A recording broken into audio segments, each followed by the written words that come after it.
কোনো ছবি পোস্ট করি তখন তো গালাগালি থাকেই। একজন নারী আমাকে মারতে এসেছিল, তার মানে আমি আমার ক্যারেক্টারটা ঠিকঠাক প্লে করতে পেরেছি বলেই লোকজন আমাকে গালি দিচ্ছে। ওয়ালটন আবারও মিলিনিয়ার অফারে ওয়ালটন ফ্রিজ কিনে আপনিও হয়ে যেতে পারেন মিলিয়নিয়ার। মিলিনিয়ার ছড়াছড়ি দেশ জুড়ে, এটা শুধু ওয়ালটনই পারে। মোটেই পরিকল্পিতভাবে ছিল না, এটাতে যেহেতু এটা আমার রানিং সিরিয়াল, বাট আমি একটা অ্যাক্সিডেন্ট মানে আমি আমার রিয়েল লাইফে আমি একটা অ্যাক্সিডেন্ট করে ফেলেছি। এখন নাটক তো আসলে বন্ধ করা যাবে না, তো সেই কারণেই আসলে গল্পের মধ্যে ওই অ্যাক্সিডেন্টটা দেখানো হয়েছে। আসলে আমার ভীষণ ভালো লাগছে। আমি গত বইমেলায় গিয়েছিলাম, একদম একই রকম ঘটনা ঘটেছে।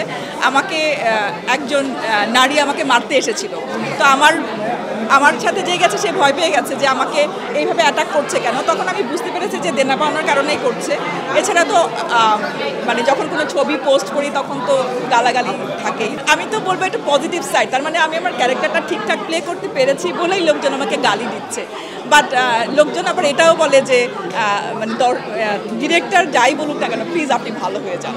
তো এইটাই আসলে একটা ক্যারেক্টারের প্রাপ্তি আমি বলবো। জনপ্রিয়তার ভাইরাল এইটার আসলে ডেফিনেট মানে ডিভাইডেশন কি আসলে আমি ঠিক জানি না। ভাইরাল এখন একটা নেগেটিভ বিষয়গুলো ভাইরাল বেশি হয়, সেই জায়গা থেকে জনপ্রিয়তা তো সবাই চায় আসলে। কারণ একজন আর্টিস্ট যখন কাজ করে, আর্টিস্টের বিষয়ই থাকে আসলে সে অনেক মানুষের কাছে পৌঁছবে। আমাদের কাজগুলো তো আমরা করি আসলে সবার জন্য, সবার কাছে পৌঁছতে পারলেই কিন্তু আমাদের কাজের সার্থকতা। সেক্ষেত্রে তো জনপ্রিয়তাকে অস্বীকার করা যাবে না। বাজেট ডেফিনেটলি জরুরি, বাট গল্প সবচেয়ে ইম্পর্টেন্ট বাজেটের থেকেও।